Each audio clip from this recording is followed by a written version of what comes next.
Hi, my name is Amy. Thank you for taking the time to join me for this brief getting started tutorial on using our 1099 Fire software. Before we begin, there are a few important things you should be aware of for 2023.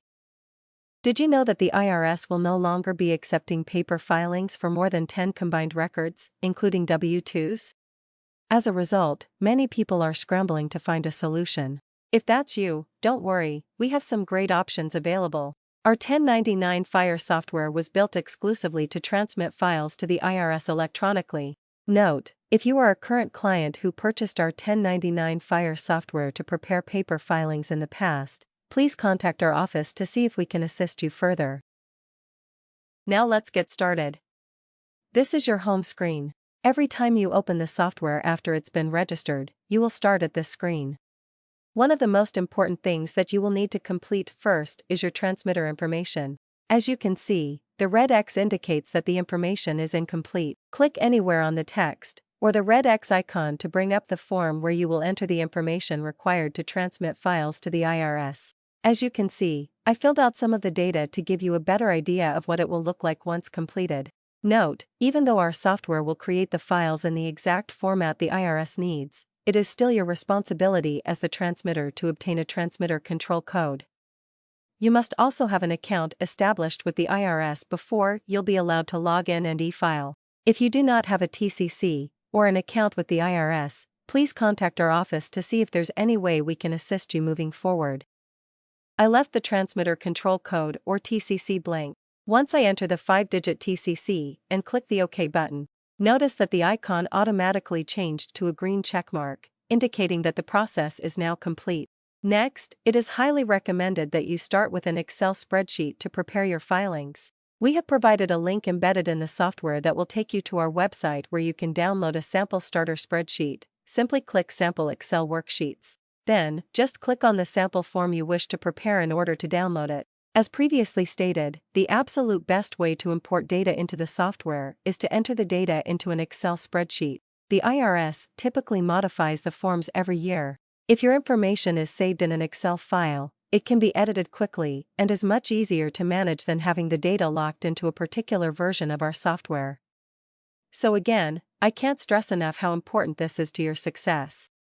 I prepared a sample 1099 NEC worksheet in advance, which is one of our most popular spreadsheets. To import the data, I'm going to select 1099 NEC from the list. Next, I'm going to click the Import button, which will bring up the import screen. From here, I'm clicking the Browse button so that I can select the location where I saved my Excel spreadsheet. Finally, I'm going to select Open. Next, I'm going to click the Test button so I can verify that everything entered into the spreadsheet populates the correct field on the 1099 NEC form. This simple test examines the first record. Note, if things don't look right, double-check to make sure you selected the proper form. Once you confirm that the data is aligned properly, click the Import button. Next, if you want to view an individual record, simply click on it. If a record is wrong and needs to be modified, I highly recommend that you go back into the Excel spreadsheet, make any edits, save, and then import the data into the 1099 Fire software again. Next, toward the bottom half of the screen in the Import Results section, the software will flag any errors that are detected. In this case, the software flagged a potential error, letting me know that I'm missing a taxpayer identification number. At this point, I can either move on, or, as stated previously, go back into the Excel spreadsheet, make any edits, save, and then import the data into the 1099 Fire software again.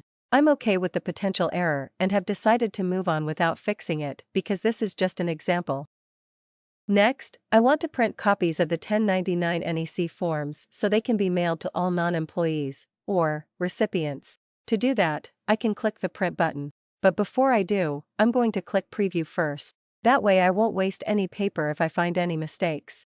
Selecting Preview is the exact same thing as printing, but it just displays on screen. I am going to select Copy B, Duplex, so that once printed they will fit in a double window envelope. This option also helps maintain the privacy of your recipients. If your printer doesn't support duplex printing, or, if you prefer to print single-sided, that is also an option. Once ready to proceed, click OK. You can navigate between pages by clicking the buttons at the top. After you have reviewed the forms for accuracy one final time, they can be printed by clicking the print button located at the top left of the screen. Once the mailings have been sent, you are ready to move on to electronic filing. Simply click on the Proceed to Electronic Filing button. This will bring up the same screen we saw at the beginning of this tutorial, where the transmitter record information was entered, and will now be displayed on the top. Below that, you will see the imported data to give you another opportunity to make sure it's correct. Next, and this is very important, at the very bottom of the window, you will see the folder path created by the software where your e-filing data will be saved. The file will be saved in text format, which is required by the IRS. Once done, click the Create and Review button to the right. Next, the review pop-up box will be displayed. Notice there are 0 errors, indicating that the file should be accepted by the IRS. There is also one warning, the same one that we ignored earlier. The IRS will accept a file if it has missing or inaccurate data, but files with errors must be fixed prior to submission. Click the OK button to create the file that will be transmitted to the IRS. To view the newly created file, click the View Files button, which will automatically open the folder location where the text file was saved. Note, the default file location can be found on your local C drive, /fire/1099nec. Also, the text or .txt file title will auto-generate using the company name listed in the spreadsheet and will include the number of records in parentheses as well as the date it was created. To open the text file, simply double-click. The file will look something like this.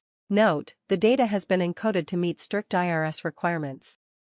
After closing the file and File Explorer, the 1099 Fire software should still be running in the background. When you are ready to move forward, click the Proceed to Transmit button, which will automatically launch the IRS filing site. Please have your IRS login information handy as you will need it to proceed. Also, notice that the software has pre-filled the file to transmit with the current data file automatically. In this case, it's an original file, not a correction, and displays the path where the file is being pulled from. Finally, click the Save Credentials and Transmit File to IRS button. The file will be transmitted, and the IRS will send you your results via email within a couple of days. This concludes our brief tutorial on how to use our 1099 Fire software. If you have any questions moving forward, please let us know.